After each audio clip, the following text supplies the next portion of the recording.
Welcome back to the Daughters of the Moon podcast. Mom and I are really grateful that you can join us for another week. We're excited today. We have Debbie Dobbins on with her new book, Your Inner Billionaire. She's not your typical wealth mentor. She's a rebel with a cause, helping conscious entrepreneurs rewrite their stories about money, power, and purpose. After building successful businesses, making millions, and teaching abundance for decades, Debbie found herself face to face with a cancer diagnosis. Broke and on food stamps. That experience didn't break her, it activated her. Through feminine energy, intuition, and radical reinvention. Oh, goodness. She not only healed her body and rebuilt her wealth, she reimagined what true success means. Today, she is the author of Your Inner Billionaire, a potent blend of prosperity principles, spiritual truth, and no nonsense real talk.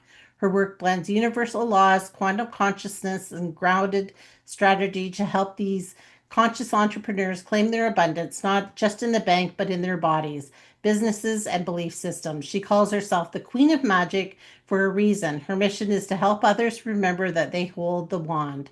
She leads global retreats, teaches transformational courses, and runs a high impact mastermind called the Inner Billionaire Circle. So, welcome, Debbie. We're super excited to have you on the podcast with us today. I'm excited. I love your show. I love being on shows that are like-minded because then we can just explore. And yes, I'll talk about my book, but I just love talking to beautiful women that I know you've got a lot of feminine energy. So I'm excited to dive into that as well. Wonderful. Well, we're excited to have you on with us as well. And so, how did you come up with the name the Queen of Magic? I guess that would be my first question. Actually, I was talking to a friend one time. I was in real estate for a while, and I would always tell my clients, if you work with me, you're going to be under my magic cloud because literally I have this ability just to create magic, and it isn't magic. It's just creating your life. And so I was talking to a friend one time and we're just chatting. And I said, I think I'm the queen of magic. She goes, oh my God, that is such a great moniker. And so I just claimed that. I ordained myself as the queen of magic. And I just love it because it isn't just about me being the magic either. Every single human on the planet has that magic within them. And so it's just a matter of you activating, which is part of the inner billionaire. Everyone has an inner billionaire too, whether you call it a magic, you call it a billionaire, it's all within us. And so just really knowing that we have the ability to create whatever we want, and we don't have to blame anybody when we're not, because we just have to look inside. So I just love creating magic. At least that's what I call it. I have wands sometimes when I give away to friends just to be a symbolism of that, but I'm not casting any spells. I'm just creating through my own energy, my own frequency. I love that. I love because I think we all do have that magic within us. And I think that's, it's good to give out ones because, They're sometimes fun. we need that symbolism, I think, though, Right. like that Absolutely. tangible symbolism that we can hold Yeah. in our hands that even if we're joking around, that's like, Mhm. ta-da, now this is Yeah. happening for us, right? Exactly. Well, I was thinking I'm going to give a talk pretty soon in Chicago, and I was thinking I only read one chapter, or I mean, one Harry Potter book. It was the first one, and I was reading it on a road trip with a friend. And then I began to think about Dorothy and the Wizard of Oz, and all of those stories, they will always go back to it's us activating the power, right? It's always within us. So all of the great magical stories out there, whether it be Merlin or Dorothy or Harry Potter, it all comes back to us. We are the ones that have the power. And it's only when we recognize that and stop limiting ourselves and holding ourselves back that we begin to see all of that juicy, delicious life that shows up in front of us. And so, how do people recognize that? Because I know that that's something that most people struggle with, including myself, is, sometimes even if you're, on a really good path, that self-limiting beliefs really does play a factor into it. That is the most common question that I get, honestly. What do I do when I'm completely broke or when I can't find my way or I've done everything that I think I should do? And what I always say is the way you get to Carnegie Hall is practice, practice, practice. And the way that we do this thing called life and create is to continuously do it. And I know that sounds really kind of simple and maybe a little trite to some people, but I also get a lot of this kind of feedback because I'm 70 and I'm practicing still. So I've been practicing for my whole adult life and I don't have it down. Oh my gosh. I have days where I just think, this is just not working, but I know that's not the truth. And yet that's the thought that might come up. But I also notice that people do this a lot, especially when they get into my courses or we're coaching. Well, I've been doing this whatever behavior for, oh, I don't know, 2 weeks now. Okay. And so if you realize that it takes 10,000 hours, this is the research, to be accomplished at anything, right? And let's say that we're 40, right? Because I'm 70, we're 40.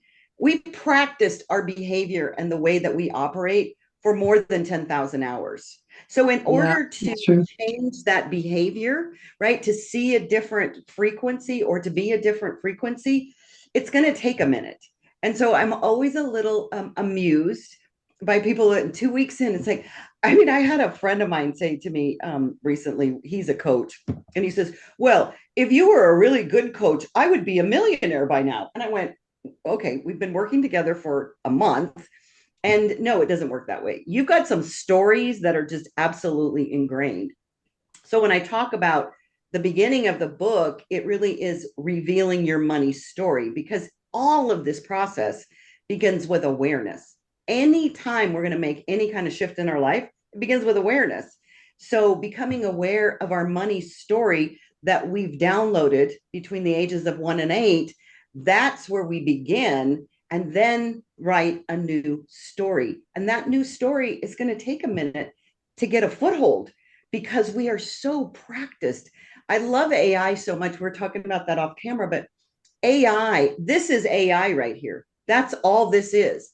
We have programmed this AI, and the beautiful part of it is that it's our physical body that holds all of the memories and the chemical downloads, this little pharmacy that we walk around in, that then sends the information up to the AI. So when we learn about AI, we're training AI. We've trained this AI to behave in a certain way.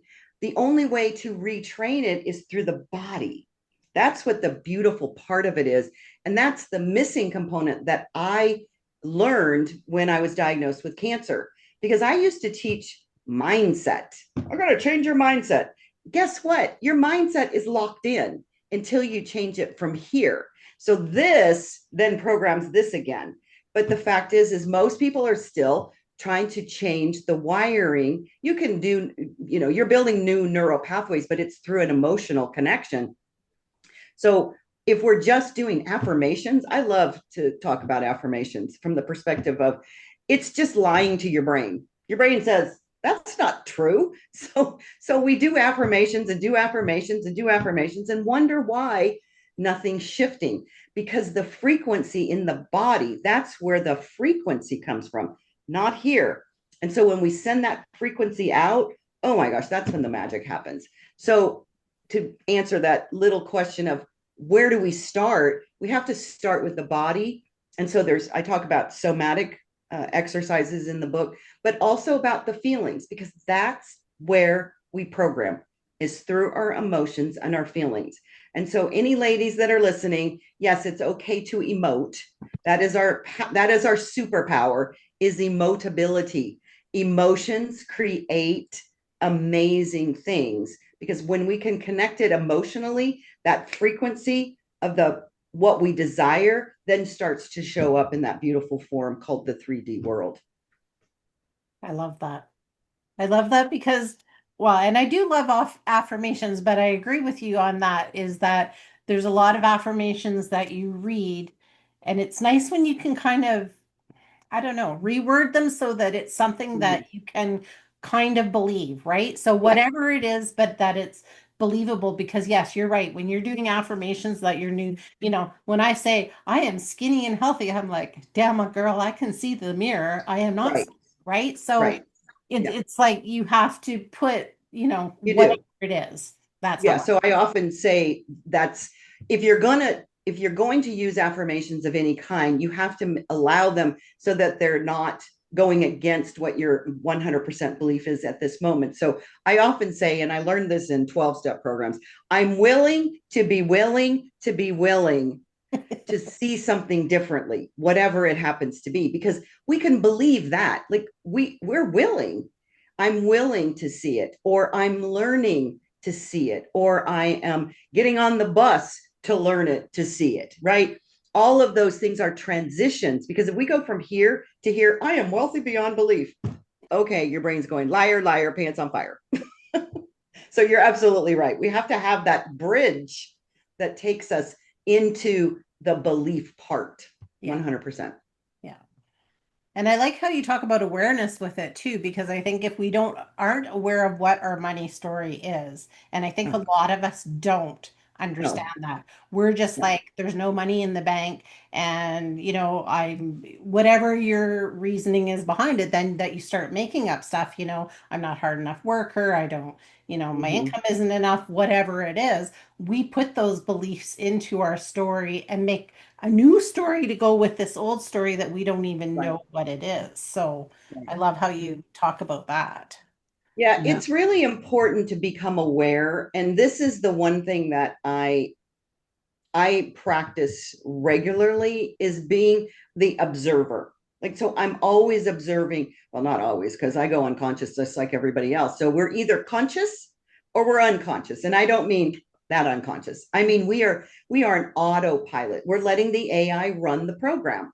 So as long as we're letting the AI run the program, we will continue to do exactly what we did the minute before, the day before, the week before, the year before, until we become aware and then say, oh my gosh, I notice that I have that limiting thought all the time. So, for instance, I had a gardener come in here recently, and he's in the backyard, and he says to me, I mean, I was paying him a pretty good amount of money to do whatever he's doing. And he goes, I've been broke my whole life.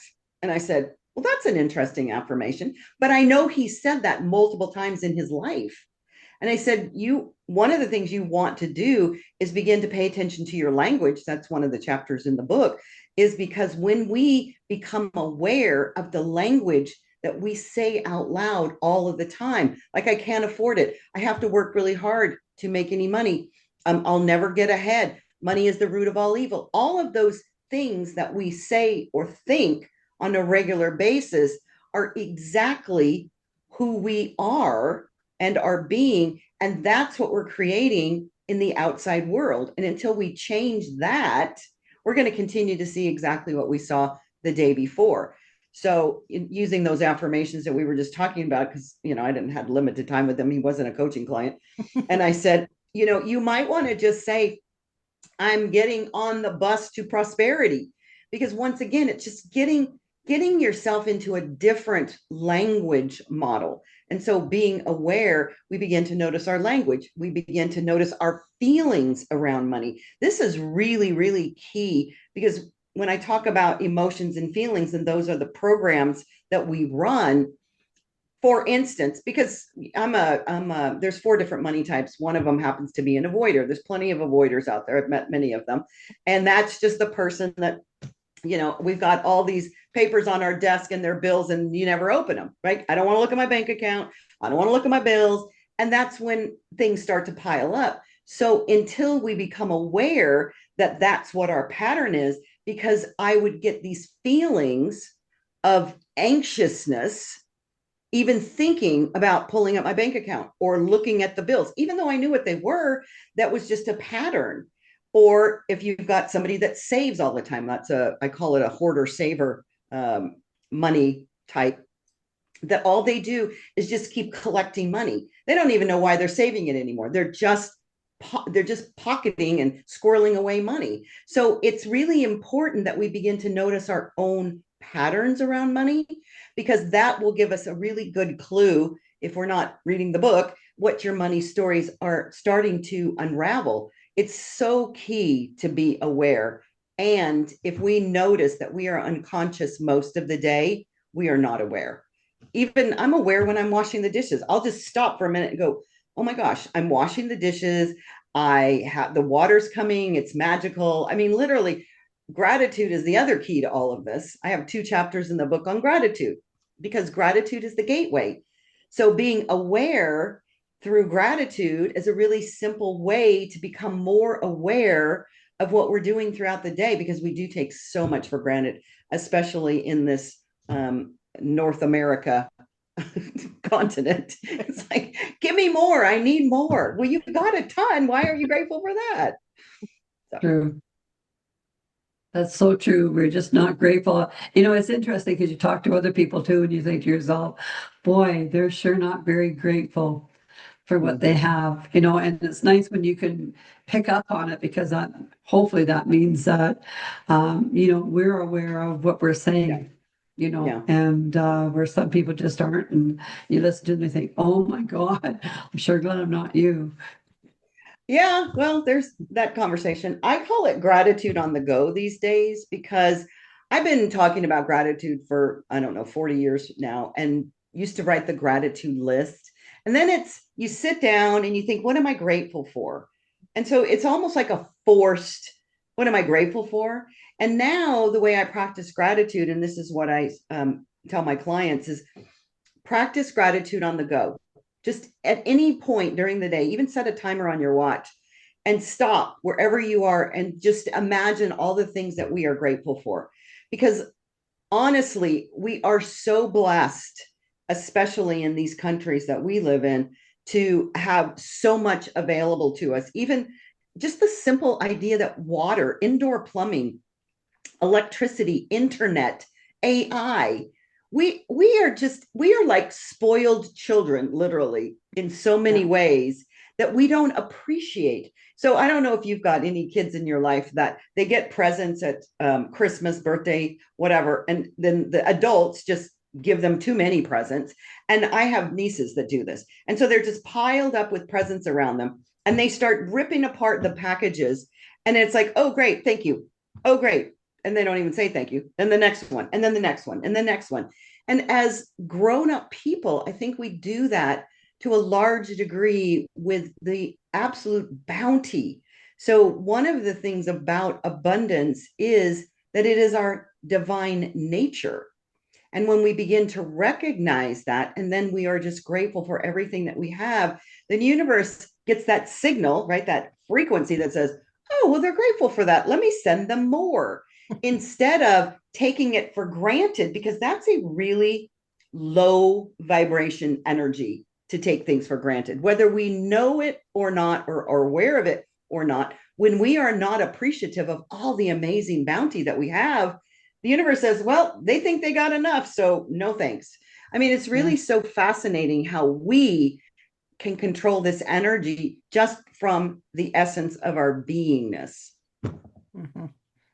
Yeah, I agree with that, and I'm much the same. I do a grateful journal, but I also do when I'm on my walks or something, and if I notice something, I'll be like, oh, I'm really, wow, that was a really cool, thanks for showing me that beautiful rainbow, or Right. because I want to just out loud say that, or in my mind, Right. I guess, depends on who's around, but and then I Yeah. try to say to people on a day-to-day basis, well, thank you. I'm very grateful that you did that for me, or thank you for doing that Right. for me, or helping me along Yes. my path, or because I think the more we do that, not only do we train ourselves, but we train the people around us, and we teach Yeah. them also how to Mm-hmm. be grateful for the things. Because I know Yes. that's my biggest being married is like I constantly say to my husband, quit saying that we're broke, quit saying that we're this, Mm-hmm. you know, Mm-hmm. this is not what we say. This is what we say because we want to bring these things in, right? So Yeah. it's Right. trying to teach someone who's, a little stubborn. And the best way to teach anybody anything is to model the behavior. So that's Yeah. exactly right. What you're saying is just by virtue of the fact that we practice these principles and these behaviors, we allow other people to use us as models. I mean, it really is. If we really understood, I used to teach leadership around the world to managers and supervisors, and the fact is that most people don't realize that we are all leaders. We are all leaders. And so if we incorporate that notion that I'm leading by example every minute of every day, whether I'm leading myself or I'm leading those people that come in contact with me, what would we do differently? And believe me, I have to ask myself that question when I'm talking to customer service people. They're like bots, but one of those things, you know, we all have our areas that push our buttons. And at the same time, becoming aware that that's what's happening. And then what can I do that's different the next time it happens? It's not about being perfect. None of this is about being perfect. It's just about practicing how we want to be and show up in the world. And one of the things that I think is so important for people that say they want to be something else, right? They want to be, I don't know, whatever profession they want to be, or they want to take a trip, they want to have a car, whatever because everybody's got their ideas of what they think will make them happy. Happiness is right here. But we have to begin to understand how we be now is the person that we say we want to experience in the future. We're not going to get to the future and be the same person that we are. It's impossible. How you do anything is how you do everything. So if you're doing it now, these are the same results that you're going to continue to get. And so one of the things I say, generally speaking, in every course to begin with is if you want to get a different outcome, you have to become a different person. You cannot be the same person that you are today and expect a different result. This is the result you get when you are being who you've been for the past however many years. So it's a shift, number one, in our believer, because a lot of people, I tell them, you might want to get a new believer because you believe stuff that's limiting you. And if you want to become something else, you have to be something else now. So the beingness is how we create. And that's a feminine energy. A masculine energy is the doingness. So we be who we say we desire to be now. And then we ask our intuition. So I know you've got those intuitive downloads that you do. We ask our intuition, what is my next sacred action? Because when we get into the masculine analytical brain, it will always lead us to only the limited finite information that we have in our AI up here. So we have to tap into that intuition, which is the unlimited consciousness that then allows us to hear the whispers that say, oh, I think you should go there today. And you're like, why? And I don't ask why anymore. I just go. So, but that is something to tune into because we've been given a playbook for the last 2,000 years, which is very masculine. It's very structured. I say masculine is an H and feminine is an S. Feminine is very flowy. It's very intuitive. It's connected. It's communicative. And masculine is very analytical and figuring things out and doing and pushing and driving. And we need both. And yet the action to take comes from the intuitiveness of our feminine energy. Yeah. I love that. And I read a quote just the other day and it was something to the effect of we are who we believe, we are what we believe. So if you want to be great now. So along the lines of what you were saying. And then I was also thinking when you were talking, I think that like when the law of attraction came out and The Secret and all of those books, I think it opened all our eyes up. But what I don't think people realized going with those books was the action that needed to be taken with, which is what you were talking about there is like, okay, this is good. We got our eyes open. We can have what we want, but now we got to put some action behind it because you can't sit on the couch eating bonbons and, become a millionaire, really. Like, and you could if you believe that, but also I think one of the most important things, I loved Rhonda, when that book came out, because I've been practicing metaphysics so many years before I said, by the way, that's not a secret, but okay, we'll call it that. The fact is that there is an exchange of energy. That's what money is. Money is just energy. The thing we call money is a symbol. So it's either paper or it's digits on a page or on the internet.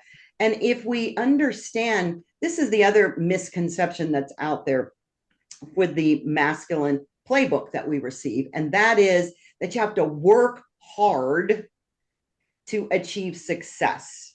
Well, you have to put out an equivalent amount of energy, but energy comes in a lot of different forms. Energy comes from movement, energy comes from meditating, energy comes from emotions. So, emotions is energy in motion. So, what's important to understand is that we have been given bad information that working hard, and especially women, they've tried to do the masculine playbook and then be a man. Like I used to say, I was the best man for the job. Like I could work anybody under the table. I'm a recovering workaholic. And now I know that I get so much more energy output when I listen to my rhythms, when I begin to find ways to outsource things that are not my genius. So we've all been lied to, basically, that working hard is success. And if you can look at where we came from with the Industrial Revolution, when they started making us go to factories, or making us, they said, let's go here, you can have a job that's close to your house, and you put these time cards in. So you started working for an employer by the hour. So we got this really skewed foundation of what our value is. So people began to think, okay, my value is this dollar hourly rate. And then if I want more, I have to work harder. So now we fast forward 150 years, we're still operating under that same model. And the beauty is that the feminine energy is arising on the planet. And I just love that whole idea, because I think AI is really helping in that process, even though I don't know that that was why it was created. I think there's feminine energy everywhere. So, but the fact is that it's letting us see that we don't have to work as hard as we have been told we have to work, even though there are some jobs, if you want to call them that, out there in the world that take manual labor. That's not to take away from the fact that there are some things that take physical energy output, but there's also value in other types of energy output. So it's about us understanding our own value, to know that that is what we're being in the world. And when we're being our value, then it shows up, because the universe conspires to create whatever we're believing. So if we're believing that we're valuable, the money, because that's what our symbol is, shows up, or things that we desire show up without the benefit of money. This is the other thing, is we got so attached to money that money, we believe we have to have this amount of money to have these experiences or this situation. And the truth is if you just believe it, you know it in your own beingness. I've seen people get houses and cars and trips and who knows what else. I mean, it's just amazing, because the universe is in charge of creating the experience through us, not to us, through us. So if we believe, the Bible says you are as you believe. So if we believe it, that's what we see. This is true. It is true. Slow and easy marks the spot. It's something we need to engage in, because when we go slower, when we think we have to be fast and get it done, that's when we make errors and things like that. Yeah. So slow and easy is the way to go, because you'll get there, because it gives you more time to be aware and see where you're going and how you're going to be working with things, right? And I agree with you. I've often said you have to go slow to go fast. So, I mean, here's a perfect example. And this is not the first time this has ever happened to me in my life, but I think it was less than 2 weeks ago. I was on the way back from the gym to my house because I was late to meet somebody here. And I decided to go a different way than I usually go, because I thought I'm going to shave off 2 minutes of my drive home, which is only 12 to begin with. And I'm going down a street, not paying attention, because I'm kind of in a hurry. And literally, I drove past a sheriff. He's on the other side. He comes around, and I thought, oh my God, is that how it always goes? Right? I mean, that's just an actual example of something that happened to me recently. But you're right. If I go fast and I'm in a hurry, it doesn't matter whether I'm driving or I'm cooking. I mean, I could be trying to do something on the computer while the food is burning on the stove, or something really important with numbers if I'm working with clients or anything. But you're absolutely right that if we speed up and we're not conscious enough to be intentional, then we will make mistakes and then we have to do it over anyways. So there we go. That's the I one. just laughed at myself when that cop got me, though. I was like, Yeah, you're see, like, okay, so that really saved a lot of time down that's here. right. So I put 10 minutes on my trip. Right. Well, and I think we kind of like when we do that route, we kind of put these blinders on. Like you said, we're just going unconsciously through it, Unconscious. you know, Yep. not even paying attention. So, like Yep. if you had been going maybe the other way and slowed down, you might Oh, have been, oh, 100%. good. Yep. Yep. So, What so would you yeah, say to slow to go someone fast. if they said, okay, this is fine conversation for everybody else, but I have no money now, and I've been working my butt off for all these years, and there's just no way that I am ever going to be an inner billionaire or an outer billionaire. What would be something that you would say to them in that case? Well, Nice the one. first thing, because I'm kind of cheeky and I poke people's triggers a little bit, so I will say that. And the first thing I would say is you need to get a new believer, number one, because that's really where it begins. Because if you walk into any circumstance, let's say that I said I wanted to be a professional tennis player, right? And you go to a lesson the first day, and your tennis instructor says, okay, this is what we're going to do. And if we stick with this, and in 6 weeks, this is what's going to happen, and blah, blah, blah, blah. And you say, I'm sorry. I am not athletic. And I know that I'm not going to be able to do this. Well, you're right. And so there's really no point of going forward. So I always say, you need to get a new believer. And then I would share my story. So my story, if you read the book, I've been through a little bit of trauma now and again. And the most important story in the book for me is when I was diagnosed with rectal cancer. I lost the ability to work, and I was broke, and I was on food stamps. I mean, I was that broke. I mean, it wasn't just broke. I was broke, and I was asking for assistance. And the only thing that I could do was spend a few hours a day on the computer. Like, I was bedridden. I got myself to treatment every once in a while. And what I did, because you have to start where you are. So we aren't going to go from broke to having $1 million in 2 weeks. It's just not the 3D world that we live in. Some people have had that talent, and I've seen them and I've taught them. But the fact is that's not the majority of people. What I did in that moment was I knew that I had the knowledge, and I had the wisdom, and I had the emotional foundation to create the million again, right? Because it was gone. The fact is that I started by doing surveys online that paid me $1 to $5. And these surveys took sometimes 20 minutes for $1. That's $3 an hour. That's not what most people are willing to settle for, is what they say. The fact of the matter is that I knew that I was investing in me. I was willing to do whatever it took for me to begin to come back to myself, to remember who I am. And so those surveys turned into, when I could leave the house, little secret shopping jobs. So I think they paid me $20. Now, I had been making thousands upon thousands upon thousands of dollars in the real estate and mortgage profession. So for me to be very grateful for every dollar, I was so, so grateful for every moment of my life during that time, even though I was so terribly sick.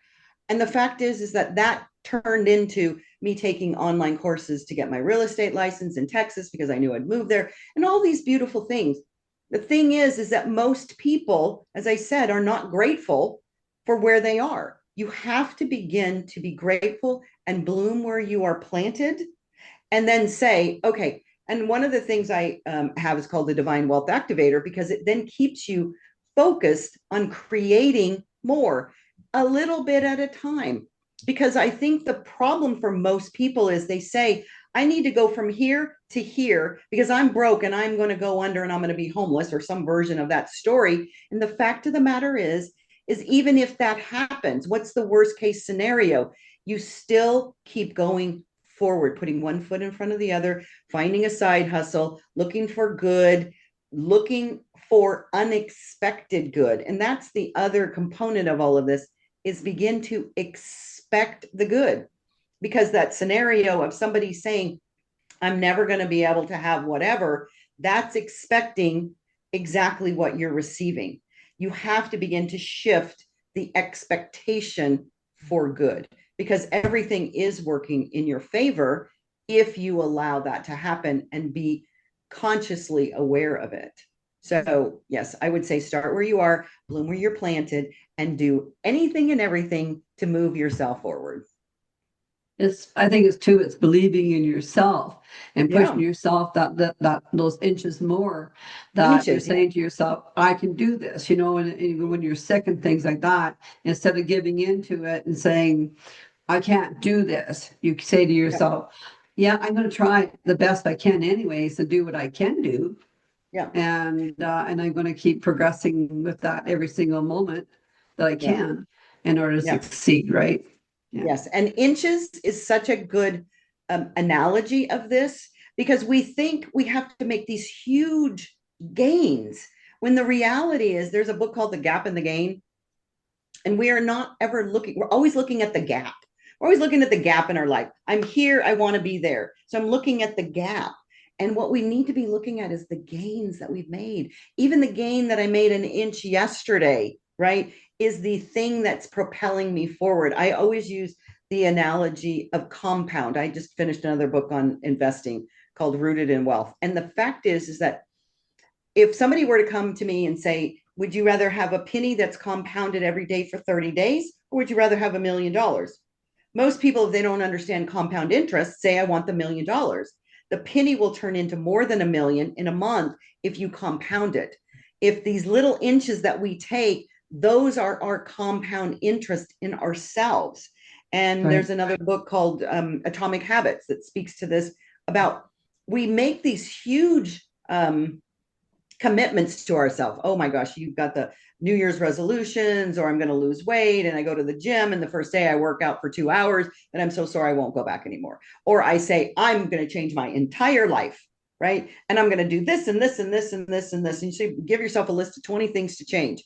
Your unconscious is there to protect you, and it says, do it this way, because this is how we've always done it. And so it says, I'm going to put the kibosh on that. And then you stop doing it completely. So doing these silly little, they sound silly, but they're so important. The inches, the little tiny micro habits, literally, if you're in a bad way and you're, maybe you just make your bed, or you don't drink coffee in the morning, or you meditate for 5 minutes, or you say, I'm going to wake up every morning and say, everything is working in my favor, or I'm going to drive a different way to work. I mean, there's just these little tiny things that you can do that begin to compound and build on this whole notion that once you start to begin to change the way you're seeing the world in this expecting of good, it starts to show up. I use the term reticular vision. So if you've ever seen a car on the road that you like, and you think, oh, I really think I want that kind of car, and then all of a sudden that's all you see are those cars. That's reticular vision. Our AI, we've programmed it, and it's just like the Facebook algorithm. If we had everybody's feed that was our friend show up in our algorithm, and we had 5,000 friends, there's no way that you could even absorb that. It's the same thing with reticular vision. It's our sort and filter system. And so what it shows us is what we believe. So if we say, I expect good, and then we go out looking for good, unexpected good shows up in the most marvelous ways. It's just remarkable. Literally, I've seen it so many times with clients, because they're expecting it and then they're looking for it. So our activation, our reticular activation goes, they're looking for that. I better show that to them. And then there it is. So it's fabulous. It is fabulous. And I love that. And I know one thing that I like to say to people is like, when they're saying, like, oh, I'm struggling, blah, blah, I'm like, but look how far you've come. Like, look where you were last year. Look where you were 5 years ago. How far have you come in that time?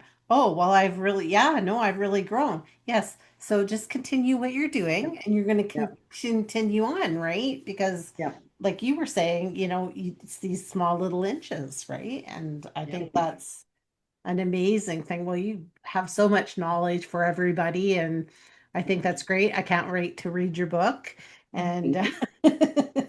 I'm sure Mom will want to read it as well. And Exactly. yeah, so Exactly. where can Yeah. everybody find your book? So you can get the book for free. You just pay for shipping, and it's on my website. And the website is DebbieDobbins.com.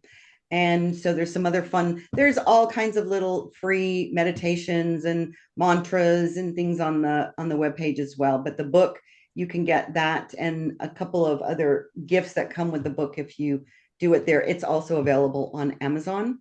And if you wanted to get the Divine Wealth Activator that I was talking about, it's www.divinewealthactivator.com. And that is $1 if you use the coupon code WEALTH. It's usually, I think, $24 or something. Do you have the book there with you so we can have a look? I do. Okay.